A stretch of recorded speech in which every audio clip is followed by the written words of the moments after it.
नमस्कार दोस्तों, मैं श्वेताब कुमार आप सभी का आपके अपने YouTube चैनल लॉकुल पर बहुत बहुत स्वागत करता हूं।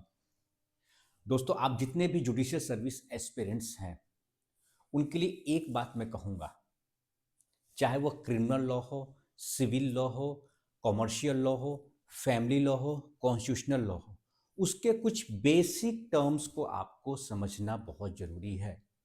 आप बेसिक चीज़ों को नहीं समझते हैं और ऊपर ऊपर सिर्फ रटने लगते हैं और कभी-कभी कुछ ऐसे सिली से टॉपिक्स के पीछे आप पड़ जाते हैं जिसका कि आपके एग्जाम के सिलेबस से कुछ भी लेना देना नहीं होता है। अभी बड़े ही आसानी से एक टॉपिक मैं आपको समझाने जा रहा हूँ, बहुत आसानी से समझिएगा इसको। इतना सरल तरीके से समझाऊंगा ना, और इसी तरीके से आपको चीज़ों को समझना है। हर चीज़ अगर रटना चाहते हैं तो इतना तो तय है कि आप मुझसे कहेंगे तो उस एक टॉपिक में मैं आपको उसका मैं प्रोफेसर बना दूंगा। लेकिन आपको अगर प्रोफेसर बनना है तो वो आपकी मर्जी है, आप प्रोफेसर बन सकते हैं, वेल एंड गुड। अगर आपको जुडिशरी का एग्ज़ाम क्रैक करना है तो उसका एक पैटर्न होता है, मैं बार बार कहता हूँ। ठीक है, अगर आज मैं पढ़ा रहा हूँ तो मैंने थोड़ा सा इन डेप्थ जाके पढ़ लिया था सर। ठीक है, मुझे पढ़ाना भी था, मेरा शौक है। ठीक है ना? तो अगर आपकी इच्छा है पढ़ाने की तो इन डेप्थ जाइए, कौन मना करता है।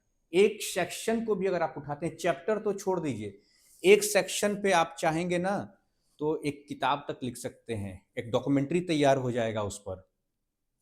ठीक है ना? तो एक सीक्वेंस में समझा रहा हूं क्योंकि लॉ में क्या है ना, सीक्वेंस से पढ़िए। और इस तरह का ट्रिक और सीक्वेंस स्ट्रेटेजी अगर आपको समझना है तो प्लेटफॉर्म तो आप ही का है, इसके लिए करना कुछ नहीं है। यूट्यूब हर कोई एसेस कर रहा है, तो समय की कीमत को पहचानिए। और कहते हैं ना कि तकनीक है तो वो आपके हाथ में है कि आपका उसको आपको सही इस्तेमाल करना है या फिर मिसयूज़ करना है उसका। तो लॉकुल पर जाइए, सर्च कीजिए। ठीक है, चैनल आपका है, जाइए यूट्यूब पर, वहाँ पे लॉकुल सर्च कीजिएगा और लॉकुल चैनल पर जाइए और सारे लेक्चर्स आपको वहाँ पर बहुत आसानी से मिलेंगे। पहले समझिए बातों को, है ना? आप लोग सिर्फ सवाल पूछते हैं, समझते नहीं हैं। पहले समझिए, तो पहले देखिए क्रिमिनल जो आपका लॉ है, पहले इसको तो समझिए कि इसकी आवश्यकता क्यों पड़ी सर। क्रिमिनल जो है आपका, क्रिमिनल लॉ जो आपका है, इसकी आवश्यकता पड़ी क्यों? बस ऐसे ही किताब कुछ छापना था, कुछ लिखना था तो किताब लिख दिया गया क्या और इसको छाप दिया गया? या न्यू क्रिमिनल लॉ अगर आता है तो इसको बस यूं ही लिख दिया गया? हम्म क्या इसकी आवश्यकता पड़ी? भाई क्रिमिनल लॉ है तो वहां पर क्या आएगा आपके सामने? सबसे पहले ऑफेंस ही तो आएगा। ऑफेंस का मतलब क्या हो गया? ऑफेंस को ही तो, ये अपराध जो होता है, इस अपराध को ही तो सबसे पहले आप ऑफेंस को तो समझते नहीं है। आप ऊपर ऊपर बात शुरू हो जाते हैं एकदम। भाई बॉलीवुड की कोई मूवी नहीं है 1.5-2 घंटे की। ठीक है, आप ऊपर ऊपर चीजों को रखते हैं। देखिए, पहले इस चीज को पहले दिमाग में डालिए, अपराध, ऑफेंस। ठीक है, अब समझिए कि ये क्रिमिनल लॉ की बात करते हैं तो इसमें आपके 3 लॉ बेसिक आ जाते हैं। यह भी यहां पर कोट कर देता हूं। ठीक है, BNS 2023। ठीक है, BNSS 2023, यह बेसिक सब बात है। ठीक है, उसके बाद आपका यहीं पर बगल में लिख लीजिए BSA 2023। यह 3 क्रिमिनल लॉ होता है। बहुत सारे बच्चे, मुझे तो याद है कि उस वक्त IPC, CRPC और इंडियन एविडेंस एक्ट था आपका लागू। तो मैंने एक बच्चे से पूछा था कि भाई कौन कौन से criminal law, major criminal law होते हैं? नहीं पता था। और वो कोर्ट में वो बच्चा इंटर्नशिप करने आया हुआ था। क्या इंटर्नशिप करेगा वो बच्चा? और ओवर कॉन्फिडेंट फालतू का, ठीक है ना। तो अधूरा ज्ञान सबसे ज्यादा खतरनाक होता है।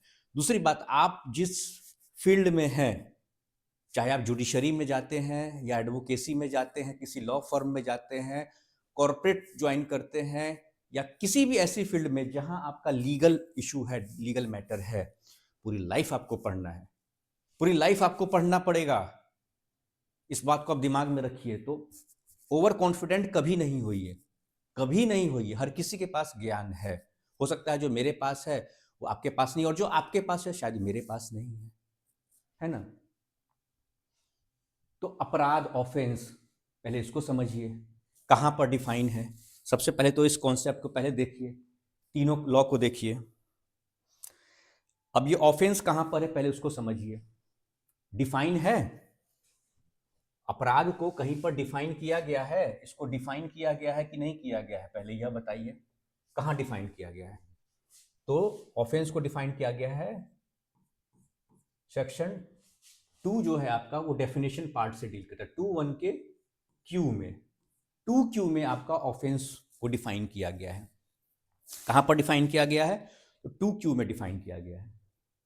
इसको समझिए, 2Q, समझ गए?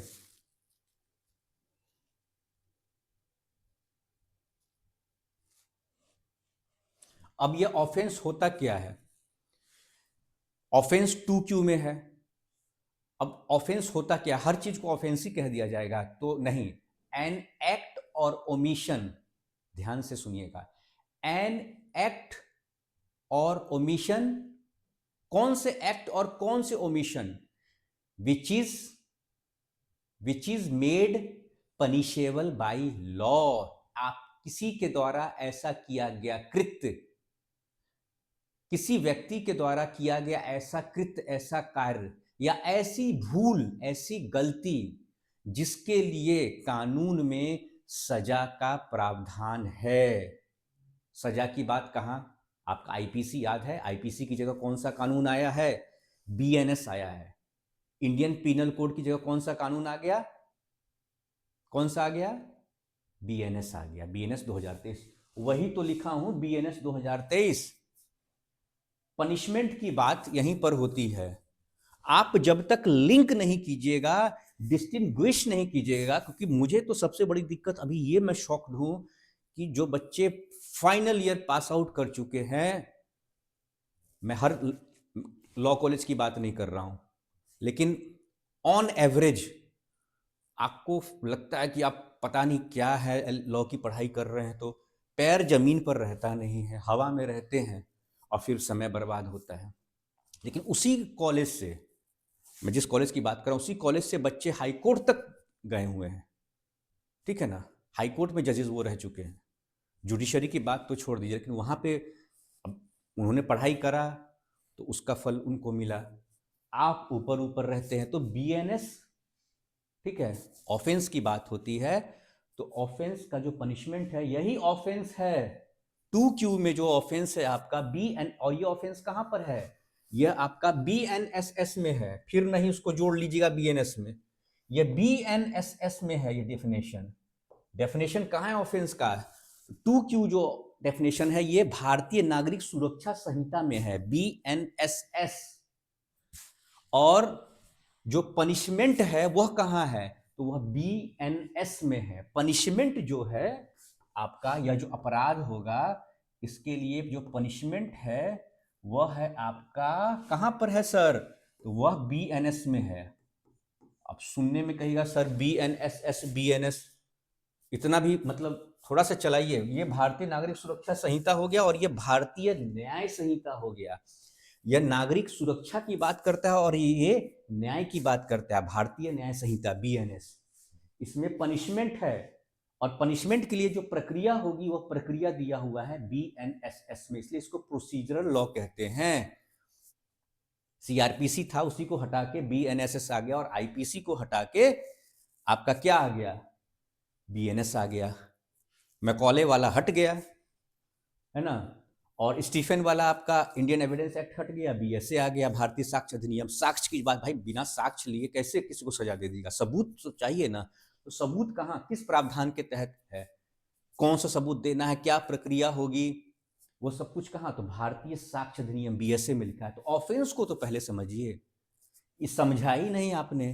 मकान हवा में बना दीजिएगा, है ना। जमीन तो तलाशिए, तो जमीन क्या है? ऑफेंस। जब तक अपराध नहीं होगा किसको पकड़िएगा? अपराधी को ही तो पकड़िएगा, किसी को भी पकड़ के और जेल में डाल दीजिएगा। पहले अपराध होता है, पहले अपराध होता है। अपराध के बाद फिर क्या होता है? क्या होगा अपराध के बाद? भाई कोई ना कोई विक्टिम तो होगा ना, जिसके साथ अपराध होता है। पहले इसको देखिए डायग्राम को, थोड़ा शांत मन करके इस डायग्राम को पहले देखिए, चार्ट। कोई ना कोई तो विक्टिम होगा, अपराध जिसके साथ होगा वो क्या कहलाएगा? थोड़ा मैं इसको मिटाऊंगा, इसलिए थोड़ा मैं हट जाता हूं बीच बीच में। इसको देख लीजिए, देख लीजिए पहले इसको। जिसके साथ अपराध होगा उसको क्या कहिएगा? बोलिए। अपराध तो हो गया 2Q में, हो गया ना। अब जिसके साथ अपराध हुआ है, जिसके साथ ऑफेंस हुआ है, उसको क्या कहिएगा? विक्टिम कहिएगा ना। विक्टिम होगा, होगा ना। तो वही विक्टिम जो है उसको भी डिफाइन किया गया है। थोड़ा सा इधर मैं हटा देता हूं चीजों को, ठीक है। पूरा नहीं हटाऊंगा, नहीं तो फिर आप इधर उधर हो जाएगा आपका कहानी। यह मैं इधर थोड़ा सा चीज को हटा देता हूं ताकि विक्टिम भी मैं आपको समझा दूं। अब अपराध हो गया, ऑफेंस हो गया। अब आता है विक्टिम। विक्टिम कौन है?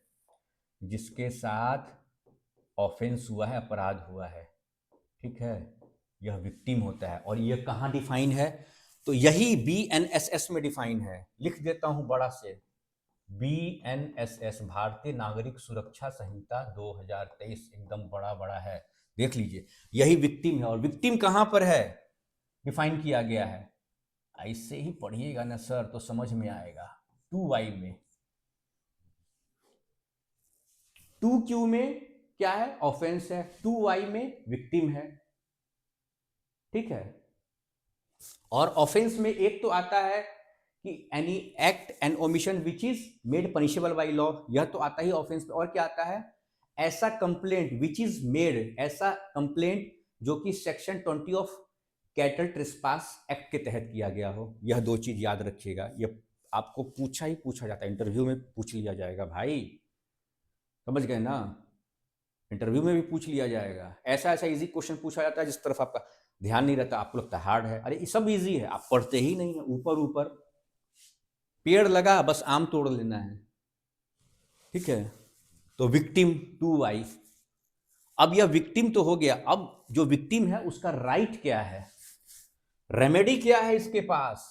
इसके पास रेमेडी क्या है? इसके पास रेमेडी क्या है? इसका राइट क्या है? इसको रिलीफ कैसे मिलेगा? कानून तो बात कर रहे हैं, कैसे मिलेगा? एकदम बेसिक से समझा रहा हूं, ठीक है। कुछ नहीं, जाएगा इसकी शिकायत लेके, इसकी सूचना लेकर जाएगा। कहां जाएगा सूचना लेकर? कहां जाएगा सूचना लेकर? पुलिस स्टेशन जाएगा। पुलिस स्टेशन जाएगा, क्या करने जाएगा? तो वहां पर FIR, फर्स्ट इंफॉर्मेशन रिपोर्ट। और फर्स्ट इंफॉर्मेशन रिपोर्ट कब दर्ज होता है? जब ऑफेंस कॉग्निजेबल होता है। कब होता है? कॉग्निजेबल होता है। कॉग्निजेबल कहां डिफाइन है? कॉग्निजेबल ऑफेंस कहां डिफाइन है सर? जल्दी बोलिए, पढ़ाया हुआ हूं, जल्दी बोलिए। कॉग्निजेबल ऑफेंस कहां डिफाइन है? कॉग्निजेबल ऑफेंस कहां डिफाइन है? जल्दी बोलिए, अभी भी वक्त है, अभी मैं 2 ही लिखा हूं, वक्त है, बताइए, बताइए कहां लिखा है कॉग्निजेबल ऑफेंस?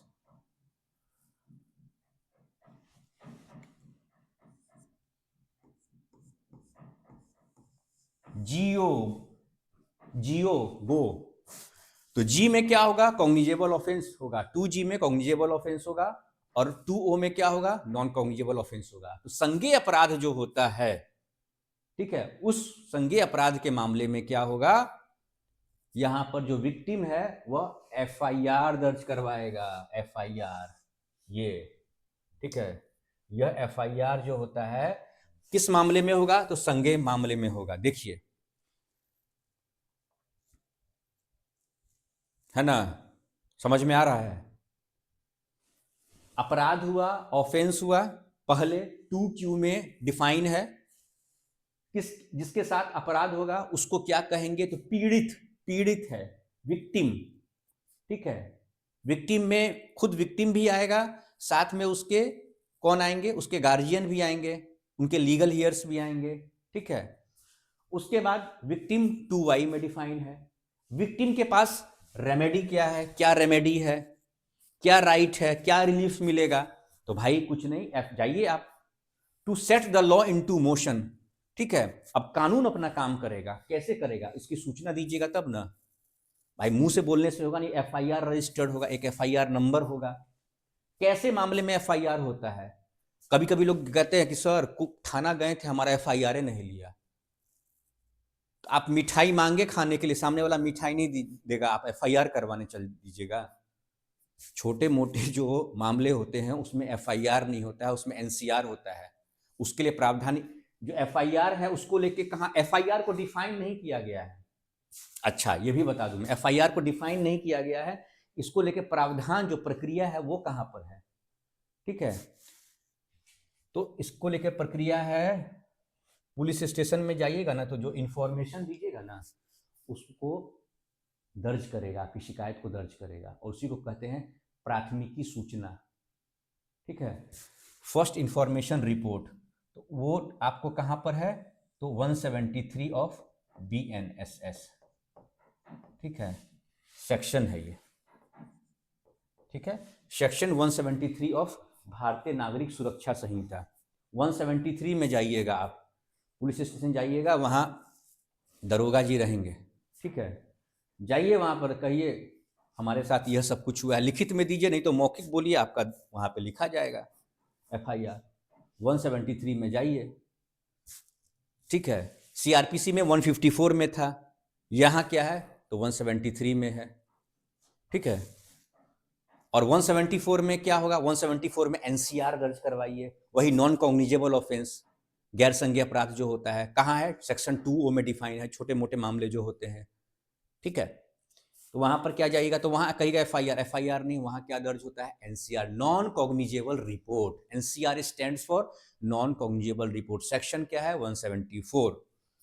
अब यहां चल दी एफआईआर दर्ज करवाने, अब क्या काम होगा, थोड़ा सा समझिए, समझिएगा तभी मजा आएगा। उसके बाद कुछ नहीं है, सेक्शन 173 में हो गया, उसके बाद पुलिस करेगी फिर to set the law into motion. अरे चलो अब आगे का काम, कहते हैं ना, देखिए एफआईआर होगा, वहां पे लिखा जाएगा कि फला व्यक्ति को डेप्यूट किया जाता है टू इन्वेस्टिगेट एंड रिपोर्ट, ठीक है, दिखाता है, जो भी आईओ होंगे उनका नाम लिखा जाएगा बाय नेम। एफआईआर को ऐसे रखिएगा, एफआईआर ऐसे है लंबा सा, साइड में देखिएगा लिखा रहता है, ठीक है। तो उसके बाद क्या है, यहां पर ये हो गया, उसके बाद अगला काम क्या है, तो इन्वेस्टिगेशन, इन्वेस्टिगेशन का काम है। क्या काम है सर, तो इन्वेस्टिगेशन होगा, ठीक है। अब इन्वेस्टिगेशन को भी डिफाइन किया गया है, क्या, इन्वेस्टिगेशन को डिफाइन किया गया है, तो केएल राहुल जो है हमारे क्रिकेटर हैं, बहुत बढ़िया क्रिकेटर हैं, तो केएल राहुल याद रहेगा नाम, तो केएल राहुल जी के नाम से राहुल थोड़ी देर के लिए अलग करके आप केएल याद रखिएगा, उनका के और एल। तो 2K में, अच्छा ये बताइए कि कोर्ट का स्थान बड़ा, वैसे तो दोनों का अपना अपना अपनी जगह सम्मानित है, लेकिन नजर आदमी को कहाँ विश्वास ज्यादा अटूट रहता है कि भाई न्याय के लिए हम जाएंगे, वहां हमको कोर्ट में हमको न्याय मिलेगा। तो ऊंचा कद किसका हुआ, न्याय के मंदिर का हुआ, ठीक है, न्यायालय का हुआ, न्यायालय। तो न्यायालय का काम क्या है, कोर्ट का काम क्या है, तो इंक्वायरी।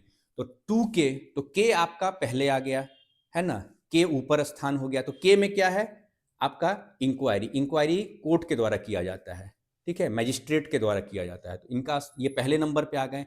और फिर एल जो है, के के बाद एल, एल में क्या है, इन्वेस्टिगेशन है। ऐसे थोड़ा ट्रिक लगाना पड़ता है याद करने के लिए, रटिएगा कितना, तोता तो बनना नहीं है। तो इन्वेस्टिगेशन कहाँ है, तो 2L में, ठीक है। और 2K में क्या था, इंक्वायरी था जो कोर्ट के द्वारा किया जाता है। तो इन्वेस्टिगेशन कहाँ डिफाइन है, 2 1 के K में। तो 2K याद रखिएगा।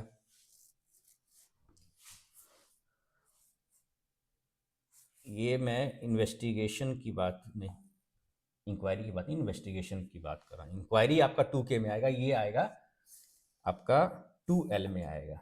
कहाँ आएगा, 2L में आएगा, ठीक है। इन्वेस्टिगेशन कहाँ आएगा, 2L में, ठीक। और 2K में इंक्वायरी। इतना हो गया। अब इन्वेस्टिगेशन चलेगा। इन्वेस्टिगेशन किसके द्वारा किया जाएगा, तो आईओ के द्वारा किया जाएगा, जिसको हम फुल फॉर्म है इन्वेस्टिगेटिंग ऑफिसर। इन्वेस्टिगेटिंग ऑफिसर वही पुलिस जो होते हैं, ठीक है ना, पुलिस का काम है ये, इन्वेस्टिगेटिंग ऑफिसर होंगे, ठीक है।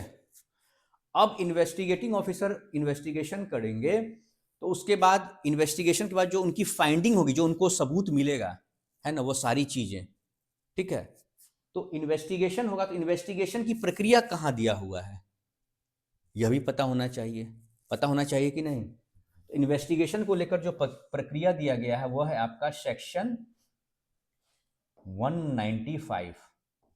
विटनेस है, गवाह है, उनकी गवाही होगी, सारी चीजें उसमें इंक्लूड है आपका, ठीक है। पूरा इन्वेस्टिगेशन का दिया तो सेक्शन 195 में है, ठीक है। तो इन्वेस्टिगेशन के बाद क्या होगा, इन्वेस्टिगेशन के बाद भी कुछ होता है क्या, तो इतना स्पेस मुझे मिल जाएगा, यहां पर मैं आपको समझा देता हूं। इन्वेस्टिगेशन के बाद क्या होगा, पुलिस की जो फाइंडिंग होगी, जो सबूत साक्ष्य मिलेंगे, उसको कंपाइल करके एक फाइल तैयार किया जाएगा पुलिस के द्वारा। जैसे किताब लिखते हैं ना आप, वैसे ही एक किताब समझिए लिखी जाती है, छोटी सी पतली सी किताब लिखी जाती है, उसको कहते हैं पुलिस रिपोर्ट। क्या कहते हैं, पुलिस रिपोर्ट कहते हैं, ठीक है।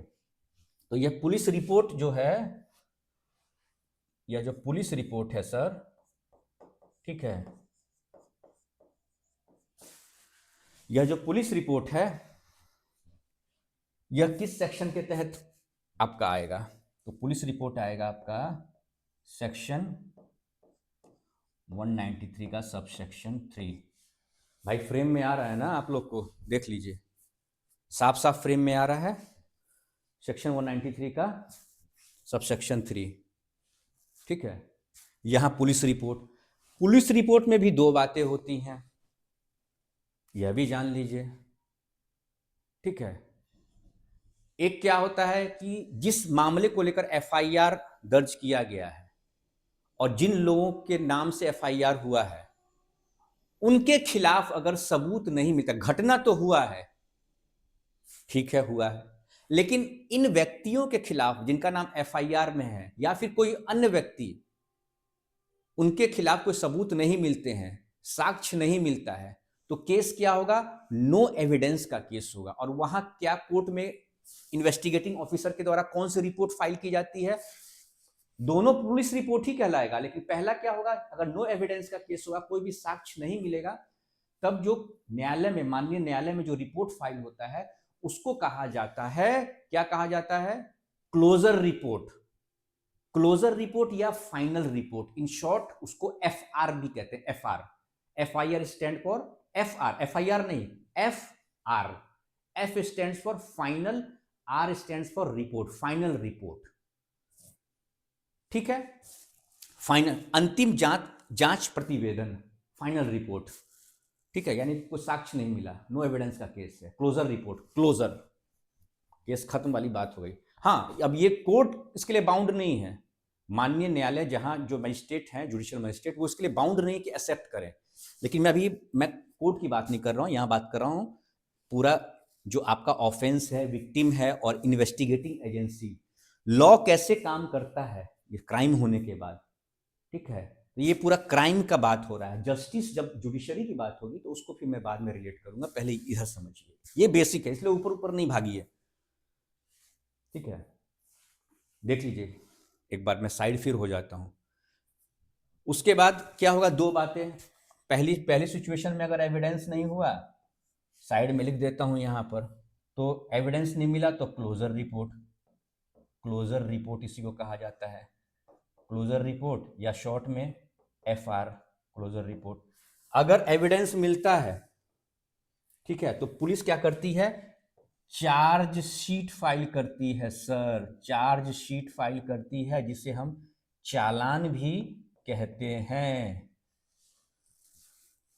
यही सब बात है ना। क्रिमिनल लॉ, क्रिमिनल लॉ में 3 लॉ, बीएनएस भारतीय न्याय संहिता 2023, भारतीय नागरिक सुरक्षा संहिता 2023, भारतीय साक्ष्य अधिनियम 2023। अच्छा, इसका एक्ट नंबर बताया था, जल्दी बताइए बीएनएस का एक्ट नंबर क्या है, जल्दी बताइए। आईपीसी का एक्ट नंबर क्या था, ये सूत्र याद रखिएगा, जब भी एक्ट नंबर का बात होगा दिमाग में बैठा लीजिए, फॉर्मूला, ये फॉर्मूला है, हर चीज में फॉर्मूला है, ट्रिक है। चाहे आपका कोई भी सब्जेक्ट हो, कोई भी स्ट्रीम हो, वहां जब आपको फॉर्मूला पता होता है, वहां का ट्रिक पता होता है, तो चीजें आपके लिए थोड़ी ज्यादा आसान हो जाती है। और बीएनएस किस कानून को रिप्लेस किया, आईपीसी, मैकॉले वाले का। तो मैकॉले का जो कानून हट गया, ठीक है, तो उसकी जगह बीएनएस आया। तो आईपीसी का एक्ट नंबर भी 45 था, ऐसे पकड़िए, आईपीसी को हटाकर क्या आया, बीएनएस आया, तो नंबर 1 पे बीएनएस को डाल दीजिए। बीएनएस का एक्ट नंबर क्या होगा, 45। तो पनिशमेंट की बात हो गई बीएनएस में, पनिशमेंट के बाद प्रोसीजर की बात होगी, तो प्रोसीजर कहां पर आएगा आपका, तो सीआरपीसी था, तो सीआरपीसी तो हट गया। तो अब नया एक्ट नंबर क्या है, तो नया कानून भारतीय नागरिक सुरक्षा संहिता। तो 45 यह था, ये आपका एक्ट नंबर था आपका 45 बीएनएस का, जो आईपीसी को रिप्लेस करके आया। तो 45 के बाद क्या आएगा, तो ये आ जाएगा आपका 46 आ जाएगा, यहीं पे लिख देता हूं बगल में, 45 का 46, 46 का 47 आ गया यहाँ पर। तो बीएनएस का हो गया 45, बीएनएसएस का हो गया 46, और भारतीय साक्ष्य अधिनियम बीएसए का हो गया 47। बस समझ गए, कंट्रोल एंड कमांड, है ना, ऐसे काम कीजिए तो चीजें समझ में आएंगी। तो यह हो गया। अब फिर क्या हुआ, कानून, कोई भी अपराध होता है उसके बाद ही क्या होता है, कानून अपना काम करती है। ये तो फालतू में क्यों एफआईआर होना है, ये सारी चीजें, चार्जशीट, इन्वेस्टिगेशन, ये सब कुछ। तो पहले ऑफेंस होगा, तो ऑफेंस आपका 2Q में ऑफेंस हो गया। उसके बाद ऑफेंस जिसके साथ होता है उसको विक्टिम कहते हैं, तो 2Y में विक्टिम हो गया। उसके बाद विक्टिम क्या करेगा, पुलिस स्टेशन जाएगा, अपनी एफआईआर दर्ज करवाएगा, ठीक है, एफआईआर दर्ज करवाया, आपका सेक्शन 173 में प्रावधान दिया गया है, कॉग्निजेबल मामले को लेकर, संज्ञेय मामले को लेकर सूचना देनी है। सूचना जो दर्ज होती है, एफआईआर को डिफाइन नहीं किया गया है, लेकिन उसको लेकर जो प्रोसीजर, प्रक्रिया दी गई है, सेक्शन 173 और भारतीय नागरिक सुरक्षा संहिता में दिया गया है। कैसे मामले में एफआईआर होगा, तो कॉग्निजेबल ऑफेंस में होगा। कॉग्निजेबल ऑफेंस कहाँ डिफाइन है, तो 2G में डिफाइंड है, ठीक है, और 2O में डिफाइन है non cognizable offence. Non cognizable offence के मामले में एफआईआर दर्ज नहीं होता, वहां एनसीआर दर्ज किया जाता है। और उसको लेकर सूचना जो थाने में देंगे वो किस प्रावधान के तहत देंगे, तो सेक्शन 174 ऑफ भारतीय नागरिक सुरक्षा संहिता 2023। उसके बाद फिर एफआईआर दर्ज होने के बाद पुलिस क्या करेगी, तो इन्वेस्टिगेशन करेगी, विटनेस, गवाह, जो भी सबूत होते हैं उस पर काम करेगी, इन्वेस्टिगेशन करेगी। सेक्शन 195 ऑफ भारतीय नागरिक सुरक्षा संहिता BNSS के तहत करेगी, पुलिस काम करेगी। उसके बाद इन्वेस्टिगेशन के बाद जो पुलिस की रिपोर्ट तैयार होगी, पुलिस रिपोर्ट कहाँ दिया, तो सेक्शन 193 के सबसेक्शन 3 में दिया हुआ है। उसमें पुलिस रिपोर्ट में भी 2 बातें आएंगी, अगर कोई साक्ष्य नहीं मिलता, कोई एविडेंस नहीं मिलता, कोई सबूत नहीं मिलता है, तो पुलिस कोर्ट में क्या फाइल करेगी, पुलिस कहलाएगा वो भी पुलिस रिपोर्ट ही, दोनों पुलिस रिपोर्ट ही कहलाएगा, लेकिन अगर कोई साक्ष्य नहीं मिलता है तो वो कहलाएगा क्लोजर रिपोर्ट कहलाएगा, ठीक है, क्लोजर रिपोर्ट कहलाएगा या फाइनल रिपोर्ट कहलाएगा। अगर सबूत मिलता है, ठीक है, तो वैसी स्थिति में जो पुलिस के द्वारा रिपोर्ट तैयार किया जाएगा उसे चार्जशीट या चालान कहा जाएगा। That's all. और यही पूरी कहानी है क्रिमिनल लॉ की, ऐसे है पूरा। इस पर आप किताब पूरी लिख दीजिएगा, सुप्रीम कोर्ट का जजमेंट लगा दीजिएगा, बहुत कुछ है इसमें, लेकिन अभी मैंने एक जनरल इंसाइट के लिए आपको दिया है ये सारा चीज, नहीं तो फिर बाउंस मार जाइएगा, फिर लगिएगा उड़ने, फिर कहिएगा कि अरे सर बहुत ज्यादा हो गया, हैंगओवर, ठीक है। देखें, इस तरीके से जब आप पढ़िएगा ना, विजुलाइजेशन यही होता है, ठीक है, क्योंकि भाई पढ़ाई तो हमने भी किया हुआ है, हमें पता है क्या परेशानी, तो मैं परेशानी समझता हूँ, आपकी परेशानी समझता हूँ मैं। और इसीलिए मैं, जो मेरा एक्सपीरियंस रहा है, या जो मेरे साथ के जो मेरे कलीग रहे हैं, जिसमें से काफ़ी सारे आज की डेट में अलग अलग राज्यों में न्यायिक सेवा में हैं, तो हम लोग जब तैयारी करते थे, डिस्कशन करते थे सारी चीज़ों पर, आज भी डिस्कशन चलता है, ठीक है, तो उसके आधार पे हम लोग समझते हैं कि बच्चों को या एस्पिरेंट को क्या परेशानी होती है, कुछ इस तरीके से पढ़ाया जाए, है ना। तो जब आप इस तरीके से पढ़ाते हैं ना, तो फिर बहुत चीज़ें स्पष्ट होती है, समझ में आता है और मज़ा भी आता है। ठीक है दोस्तों, तो आज का लेक्चर यहीं पे कंक्लूड करता हूँ। कोई सवाल हो तो सवाल ज़रूर पूछिएगा, और इस तरह के इंफॉर्मेटिव लेक्चर्स के लिए आप आसानी से यूट्यूब पर जाइए, वहाँ पर चैनल है लॉकुल, लॉकुल सर्च कीजिएगा, चैनल का इंटरफेस सामने आ जाएगा। सारे लेक्चर्स, इवन लॉ के लेक्चर ही नहीं, आपके जीके जीएस के लेक्चर भी वहाँ पे अपलोड हैं। अभी हिस्ट्री का आपका मैंने वहाँ पे पार्ट शुरू कर दिया है, इंडस वैली सिविलाइजेशन, ठीक है। उसके बाद फिर जो वैदिक पीरियड है उसका भी मैंने शुरू कर दिया है लेक्चर, उसका भी अपलोड हो चुका है। एमसीक्यू मैंने तैयार कर लिया है वैदिक पीरियड का, वो अभी आपका वैदिक और लेटर वैदिक, ठीक है, वो भी आपका अपलोड हो जाएगा, तैयार हो चुका है। वो भी रिकॉर्ड में कर लूँगा, आज ही रिकॉर्ड करना का हो सकता है, लेकिन मुझे लगा कि नहीं, अभी इस पर मुझे एक लेक्चर बनाना चाहिए, हो सकता है इसके बाद मैं फिर उसको रिकॉर्ड कर लूँ, ठीक है। तो वहाँ पर जाइए, टेंशन फ्री रहिए, आपका एक ही काम है, आपका काम है पढ़ना। दूसरी बात, जो लॉकुल का क्लास है वह आपका ऑनलाइन मोड में ही सिर्फ और सिर्फ है, ठीक है। चलिए मिलते हैं अपने नेक्स्ट लेक्चर में, तब तक के लिए नमस्कार।